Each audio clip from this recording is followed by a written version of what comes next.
പിതാവിൻ്റെയും പുത്രൻ്റെയും പരിശുദ്ധാത്മാവിൻ്റെയും നാമത്തിൽ ആമേൻ. Hallelujah, hallelujah. നമ്മൾ മർക്കോസിൻ്റെ സുവിശേഷത്തിലെ വളരെ പ്രധാനപ്പെട്ട ഒരു ഭാഗത്തിലൂടെ കടന്നു പോവുകയാണ്. നമ്മൾ ഒരു വാക്യമാണ് കഴിഞ്ഞ ക്ലാസ്സിൽ കണ്ടത്. മർക്കോസ് 8:31. മനുഷ്യപുത്രൻ വളരെയേറെ സഹിക്കുകയും ജനപ്രമാണികൾ, പ്രധാന പുരോഹിതന്മാർ, നിയമജ്ഞർ എന്നിവരാൽ തിരസ്കരിക്കപ്പെടുകയും വധിക്കപ്പെടുകയും 3 ദിവസങ്ങൾക്ക് ശേഷം ഉയർത്തെഴുന്നേൽക്കുകയും ചെയ്യേണ്ടിയിരിക്കുന്നുവെന്ന് അവൻ അവരെ പഠിപ്പിക്കാൻ തുടങ്ങി. 32-ാമത്തെ വാക്യം എങ്ങനെയാണ്? അവൻ ഈ കാര്യം തുറന്നു പറഞ്ഞു. അവിടെ ഇത്രയും നാളും ഉപമ, അലങ്കാരം, ഉൽപ്രേക്ഷ, ഇങ്ങനെ ഒത്തിരി കാര്യങ്ങൾ കൊണ്ട് ഹൈഡ് ചെയ്ത് വെച്ചിരുന്നു. ഒത്തിരി കാര്യങ്ങൾ വ്യക്തമായിട്ട് കർത്താവ് പറയുന്നില്ല.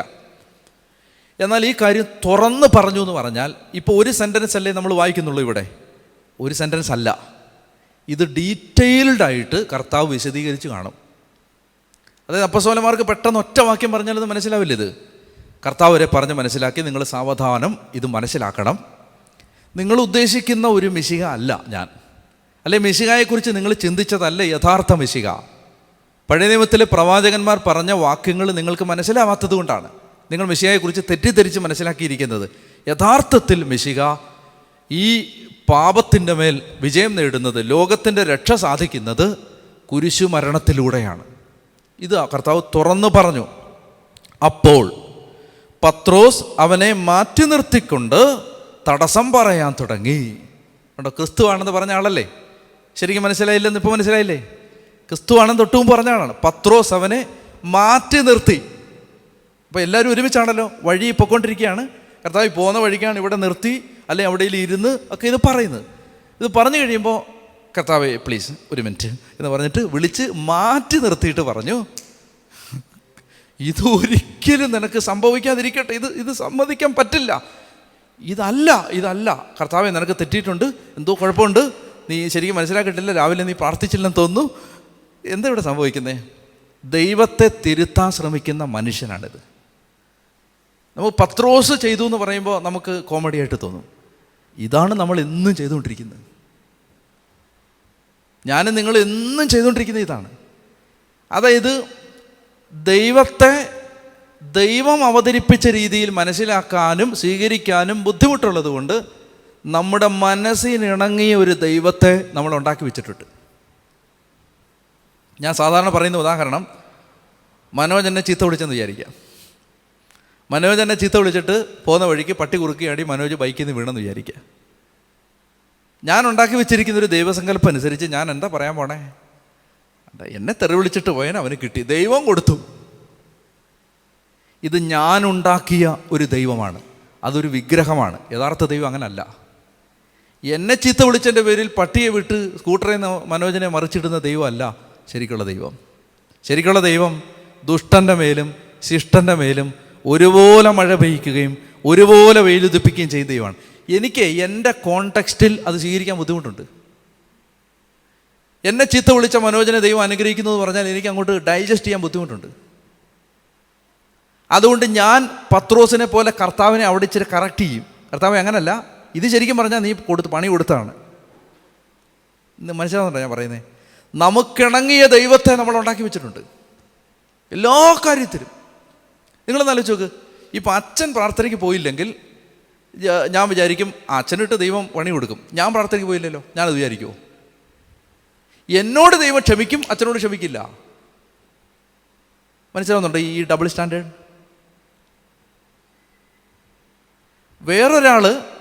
വേറൊരു മനുഷ്യൻ എന്തെങ്കിലും തെറ്റ് ചെയ്താൽ ദൈവം എന്ത് ചെയ്യും? ശിക്ഷിക്കും. ഞാൻ ചെയ്താൽ ശിക്ഷിക്കില്ല. ഈ നമ്മൾ വെറുതെ നമ്മുടെ ഈ മൈൻഡിൽ നടക്കുന്ന സംഭവങ്ങളെ അനലൈസ് ചെയ്താൽ മതി. ഈ ഡബിൾ സ്റ്റാൻഡേർഡ് നമ്മൾ എന്തുകൊണ്ടാണ് ചിന്തിക്കുന്നത്? നമ്മൾ ദൈവത്തെ കറക്റ്റ് ചെയ്യാണ് ഇവിടെ. ഇത് ഇങ്ങനല്ല കർത്താവ്, ഇങ്ങനല്ല, ഇതിങ്ങനാണ്, നിനക്കിതൊരിക്കലും മിശിഹ അങ്ങനല്ല. നിനക്കെന്തോ പ്രശ്നം ഉണ്ടായിട്ടുണ്ട്, നിനക്കെന്തോ ചെറിയ പ്രശ്നം വന്നിട്ടുണ്ട്, ഇതെങ്ങനല്ല. അതാണ് കർത്താവിനെ തിരുത്താൻ ശ്രമിക്കുന്ന ശിഷ്യനാണിത്. അവർക്ക് പറഞ്ഞേ ഹല്ലേലൂയാ, ഹല്ലേലൂയാ. അപ്പോൾ കർത്താവ് എന്താ വിളിച്ചേ? മത്തായിയുടെ സുവിശേഷം അനുസരിച്ച്, യോനായുടെ പുത്രനായ ശിമയോനെ നീ ഭാഗ്യവാൻ, മാംസരക്തങ്ങളല്ല എൻ്റെ സ്വർഗസ്ഥനായ പിതാവാണ് നിനക്കിത് വെളിപ്പെടുത്തിയതെന്ന് പറഞ്ഞ് ശിഷ്യന്മാരിൽ പ്രധാനിയായ പത്രോസിനെ അത്രയും പുകഴ്ത്തി പറഞ്ഞ കർത്താവ് അടുത്ത സെൻറ്റൻസ് എന്താ പറയുന്നത്? സാത്താനെ Satan, get behind me, you Satan. പുറകെ പോടാ. Get behind me, Satan. എന്തിനാ ഇത്രയും രൂക്ഷമായ ഭാഷയിൽ പ്രതികരിച്ചത്? അതിൻ്റെ കാരണം അവിടെ പറഞ്ഞിട്ടുണ്ട്. യേശു തിരിഞ്ഞു നോക്കിയപ്പോൾ ശിഷ്യന്മാർ നിൽക്കുന്നത് കണ്ട്, കുറച്ചുകൂടെ ക്ലിയറായിട്ട് പറഞ്ഞാൽ, തിരിഞ്ഞു നോക്കിയപ്പോൾ ശിഷ്യന്മാർ കേട്ടുകൊണ്ട് നിൽക്കുന്നത് കണ്ട്. ശിഷ്യന്മാർ ഇത് കേട്ടത് കൊണ്ട്, അല്ലെ പത്രോസിനോട് മാത്രം പറഞ്ഞാൽ മതിയായിരുന്നു. ശിഷ്യന്മാർ കേട്ടത് കൊണ്ട്, ആ ശിഷ്യന്മാർ കേട്ടത് ശിഷ്യന്മാരെ തെറ്റിദ്ധരിപ്പിക്കും എന്നുള്ളത് കൊണ്ട്, ശിഷ്യന്മാരിൽ അത് വലിയ പ്രയാസങ്ങൾ ഉണ്ടാക്കും എന്നതുകൊണ്ട്, ശിഷ്യന്മാരിൽ അത് തെറ്റായ ബോധ്യങ്ങൾ സൃഷ്ടിക്കും എന്നതുകൊണ്ട് എന്ത് സംഭവിച്ചു? കർത്താവ് തിരുത്തുകയാണ്. അവർക്ക് പറഞ്ഞേ ഹല്ലേലൂയാ, ഹല്ലേലൂയാ. ശിഷ്യന്മാരിൽ ഇത് വലിയ പ്രതിസന്ധി ഉണ്ടാക്കും എന്നതുകൊണ്ട്, ശിഷ്യന്മാരെ ഈ കർത്താവ് പറഞ്ഞു പഠിപ്പിച്ചുകൊണ്ടിരിക്കുന്ന കാര്യങ്ങളിൽ വ്യത്യാസം വരുത്തും എന്നതുകൊണ്ട് എന്ത് ചെയ്തു? കർത്താവ് ശാസിച്ചു. യേശു പിന്തിരിഞ്ഞ് നോക്കിയപ്പോൾ ശിഷ്യന്മാർ നിൽക്കുന്നത് കണ്ട് പത്രോസിനെ ശാസിച്ചുകൊണ്ട് പറഞ്ഞു, സാത്താനെ, നീ എൻ്റെ മുമ്പിൽ നിന്ന് പോകൂ, നിൻ്റെ ചിന്ത ദൈവികമല്ല മാനുഷികമാണ്. എന്താണെന്നറിയത്? മുമ്പിൽ സാത്താനെന്ന് വിളിച്ചതിൻ്റെ കാര്യം എന്താ? സാത്താൻ എന്ന വാക്കിൻ്റെ അർത്ഥം എന്താ? തടസ്സം നിൽക്കുന്നവനെന്നാ, വഴി തടയുന്നവനെന്നാണ് സാത്താൻ എന്ന വാക്കിൻ്റെ അർത്ഥം. അതുകൊണ്ടാണ് ഒന്നാമത് സാത്താനെന്ന് വിളിച്ചതിൻ്റെ കാര്യം. പിശാചെന്ന് വിളിച്ചതല്ല, തടസ്സം നിൽക്കുന്നവനെ എന്നാ പറഞ്ഞത്, സാത്താനെ. ഇനി എൻ്റെ മുമ്പിൽ നിന്ന് മാറൂ എന്നതിന് രണ്ടർത്ഥമുണ്ട്. ഒന്നാമത്തെ അർത്ഥം, മുമ്പിൽ നിന്ന് മാറൂ എന്ന് പറഞ്ഞ ഒന്നാമത്തെ അർത്ഥം, നീ വഴി തടയാൻ പാടില്ല, വഴി തടയാൻ പാടില്ല. രണ്ടാമത്തെ അർത്ഥം, ആരാ മുമ്പിൽ പോകണ്ടേ? ഞാനല്ലേ. നീ എൻ്റെ മുമ്പിൽ നിന്ന് മാറ്, പുറകെ വാ, അനുഗമിക്ക്. ഗെറ്റ് ബിഹൈൻഡ് മീ എന്ന് പറഞ്ഞാൽ നമ്മൾ കർത്താവിൻ്റെ ഫ്രണ്ടിൽ കയറി നടക്കരുതെന്നാണ്. ക്രിസ്ത്യൻ സ്പിരിച്വാലിറ്റിയിൽ Jesus is always on the lead. He is leading the way. ഈ യാത്രയുടെ ലീഡർ കർത്താവാണ്. അതായത് ഇപ്പോൾ നമ്മൾ കുർബാനയുടെ മുമ്പിൽ എന്തിനാണ് ഇരിക്കുന്നത്? നമ്മൾ നല്ല വെച്ചോക്ക്. ഇപ്പോൾ ഒരു ഇൻസ്റ്റിറ്റ്യൂഷൻ റൺ ചെയ്യാൻ നമുക്ക് അറിഞ്ഞൂടെ? ലോകത്തുള്ള മനുഷ്യരും ഇൻസ്റ്റിറ്റ്യൂഷൻ്റെ തലപ്പത്തിരിക്കുന്നില്ലേ? സ്ഥാപനങ്ങളുടെ തലപ്പത്തിരിക്കുന്നില്ലേ? ഇപ്പോൾ നിനക്കൊരു ഒരു ഒരു ഉത്തരവാദിത്തമുണ്ട്. നീ ഒരു ഓഫീസറാണെന്ന് വിചാരിക്കുക, നീ ഒരു സ്ഥാപനത്തിൻ്റെ ഉടമയാണെന്ന് വിചാരിക്കുക. ആ സ്ഥാപനത്തിൻ്റെ അധിപൻ എത്രയോ ആളുകൾ പ്രാർത്ഥിക്കാതെയും ദൈവത്തെ ആശ്രയിക്കാതെയൊക്കെ അത് നടത്തുന്നില്ല. എന്ത് ബ്യൂട്ടിഫുള്ളായിട്ട് നടത്തുന്നു. ഇവിടെയൊക്കെ തൊട്ടടുത്ത്, പേര് ഞാൻ പറയുന്നില്ല, ഒരു NGO ഉണ്ട്, വലിയൊരു NGO. നമ്മളൊക്കെ സഭയൊക്കെ നടത്തുന്ന NGO നോൺ ഗവൺമെൻറ് ഓർഗനൈസേഷൻ, അതിനേക്കാളും വലിയ ഒരു NGO ഇവിടെ തൊട്ടടുത്തുണ്ട്, ഒരു 10-15 കിലോമീറ്റർ അപ്പുറത്തുണ്ട്. എന്ത് ബ്യൂട്ടിഫുള്ളായിട്ടാണ് അവർ റൺ ചെയ്യുന്നത്.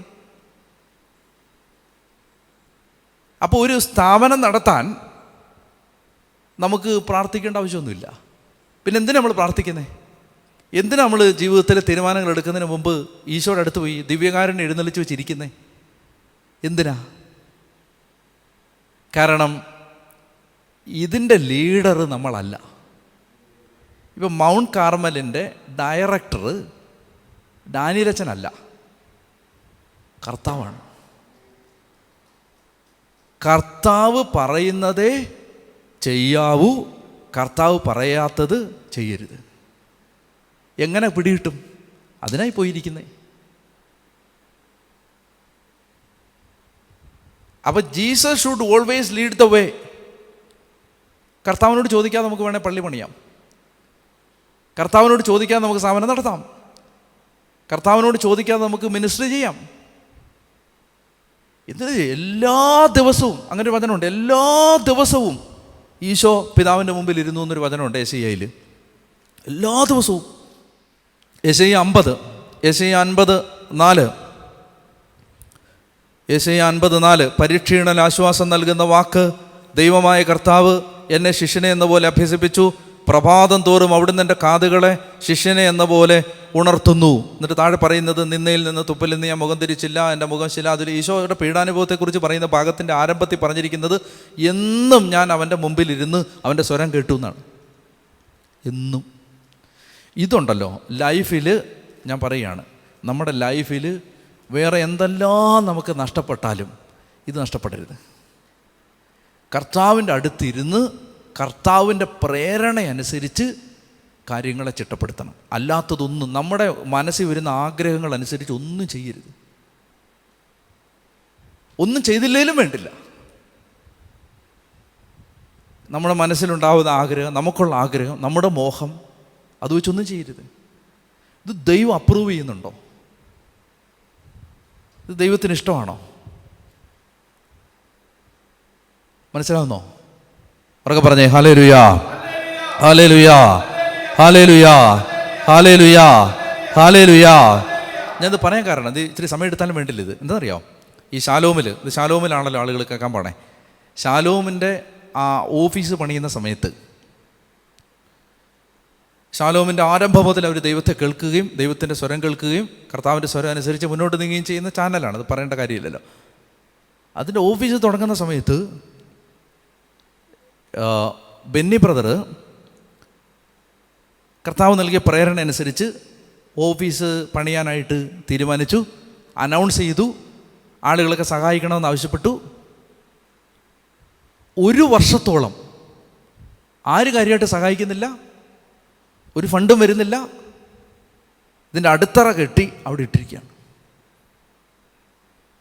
അദ്ദേഹം പറഞ്ഞിങ്ങനെയാണ്, 1 കൊല്ലമൊക്കെ നമുക്ക് ആളുകളെ പിടിച്ചു നിർത്താം, ഇന്ന് നടക്കും നാളെ നടക്കും. 1 കൊല്ലം കഴിഞ്ഞപ്പോൾ ആളുകൾ ചോദിക്കാൻ തുടങ്ങി, ഇത് ശരിക്കും ദൈവപദ്ധതിയാണോ?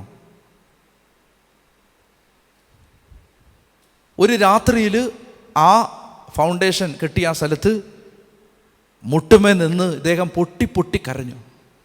എന്നിട്ട് കർത്താവിനോട് ചോദിച്ചു, കർത്താവേ എന്നെ നാണം കെടുത്തല്ലേ എന്ന് പറഞ്ഞു.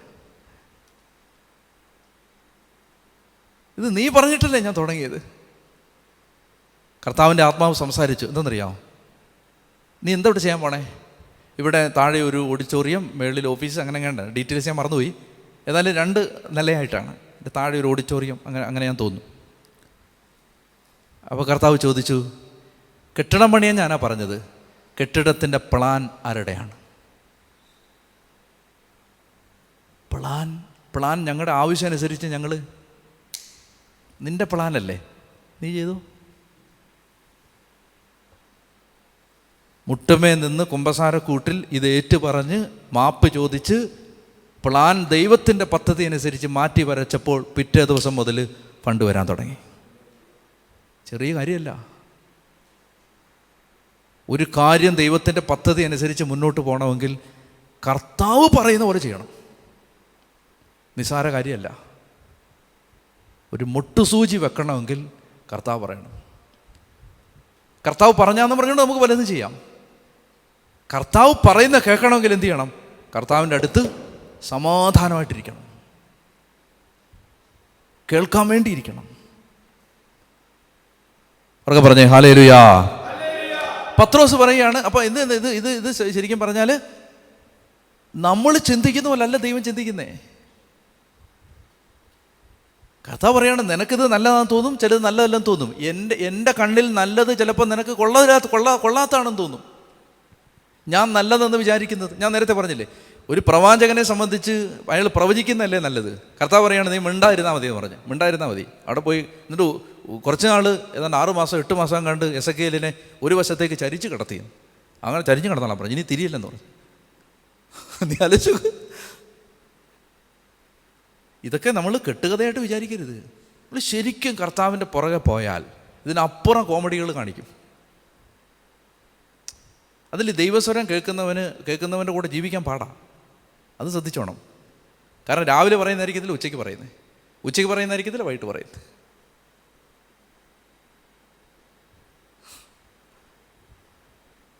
മനസ്സിലായി? രാവിലെ പറഞ്ഞത് നമ്മളായിരിക്കും, ഉച്ചയ്ക്ക് കർത്താവ് പറഞ്ഞത് പറയും. അവർക്ക് പറഞ്ഞേ ഹല്ലേലൂയാ. ഞാൻ പഴയ നിയമം ഉൽപ്പത്തി പഠിപ്പിച്ചപ്പോൾ പറഞ്ഞിരുന്നു, അബ്രഹാം പ്രവാചകൻ, അബ്രഹാമിനേക്കാൾ അവാർഡ് കൊടുക്കേണ്ട ആർക്കെന്നറിയോ? സാറായിക്കാണ്. അബ്രഹാമിനേക്കാൾ അവാർഡ് കൊടുക്കേണ്ടത് ശരിക്കും സാറായിക്കാണ്. കാരണം ഈ പ്രവാചകൻ്റെ കൂടെ ജീവിക്കുന്നത് എന്തോ ഒരു വലിയ തലവേദന.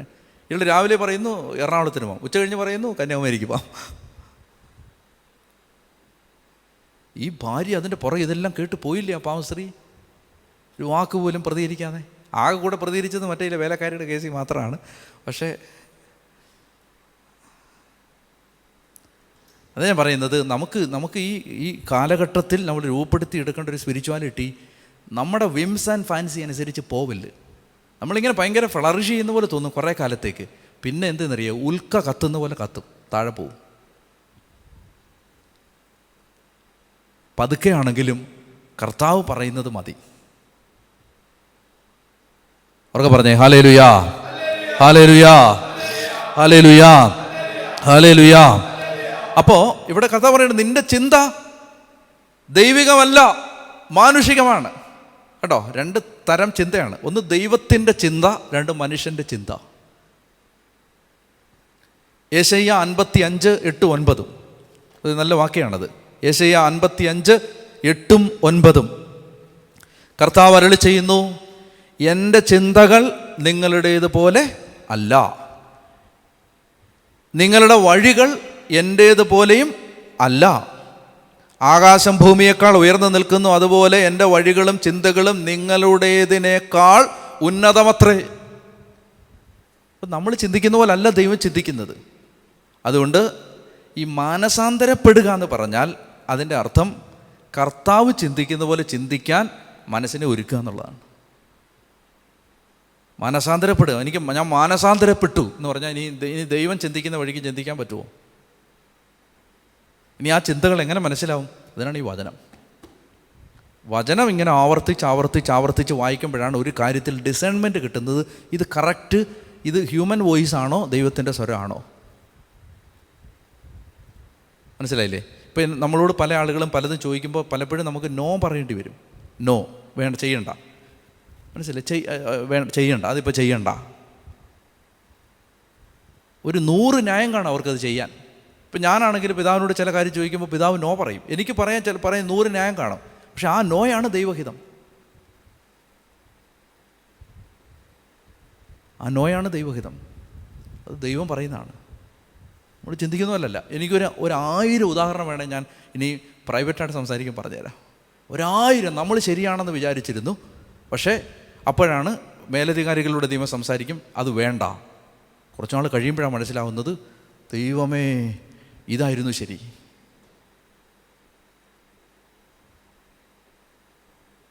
കണ്ണുകളടച്ച് പ്രാർത്ഥിക്കാം. ലോകം ചിന്തിക്കുന്നത് നേടുന്നതിനെക്കുറിച്ചാണ്, ദൈവം ചിന്തിക്കുന്നത് നഷ്ടപ്പെടുത്തുന്നതിനെക്കുറിച്ചാണ്. ലോകം ചിന്തിക്കുന്നത് വാങ്ങുന്നതിനെക്കുറിച്ചാണ്, ദൈവം ചിന്തിക്കുന്നത് നൽകുന്നതിനെക്കുറിച്ചാണ്. ലോകം ചിന്തിക്കുന്നത് വിജയിക്കുന്നതിനെക്കുറിച്ചാണ്, ദൈവം ചിന്തിക്കുന്നത് തോറ്റുകൊടുത്തും നഷ്ടപ്പെടുത്തിയും പരാജയപ്പെട്ടും ആത്മാക്കളെ നേടുന്നതിനെക്കുറിച്ചാണ്. കർത്താവേ, ഞങ്ങൾ പലപ്പോഴും ജീവിതത്തിലെ മഹാഭൂരിപക്ഷം സമയങ്ങളിലും ഞങ്ങൾ ലോകത്തിൻ്റെ ചിന്തകൾക്ക് അടിമയാണ്. വചനം കൊണ്ട് ഞങ്ങളെ വിശുദ്ധീകരിച്ച്, വചനം ഞങ്ങളുടെ ഹൃദയത്തിൽ നിറച്ച് ദൈവം ചിന്തിക്കുന്ന പോലെ ചിന്തിക്കാൻ ഞങ്ങളെ പഠിപ്പിക്കണേ എന്ന് പ്രാർത്ഥിക്കുന്നു. അമ്മയോട് ചേർന്ന് പ്രാർത്ഥിക്കാം. കൃപ നിറഞ്ഞ മറിയമേ, നിനക്ക് സമാധാനം. നമ്മുടെ കർത്താവ് നിന്നോടുകൂടെ, നീ സ്ത്രീകളിൽ അനുഗ്രഹിക്കപ്പെട്ടവളാവുന്നു, നിൻ്റെ ഉദരഫലമായ നമ്മുടെ കർത്താവ് യേശു മിശിഹാ വാഴ്ത്തപ്പെട്ടവനാവുന്നു. പരിശുദ്ധ മറിയമേ, തമ്പുരാൻ്റെ അമ്മേ, പാപികളായ ഞങ്ങൾക്ക് വേണ്ടി ഇപ്പോഴും എപ്പോഴും ഞങ്ങളുടെ മരണസമയത്തും തമ്പുരാനോട് അപേക്ഷിച്ചു വരണമേ. ആമേൻ. പിതാവിനും പുത്രനും പരിശുദ്ധാത്മാവിനും സ്തുതി. ആമേൻ.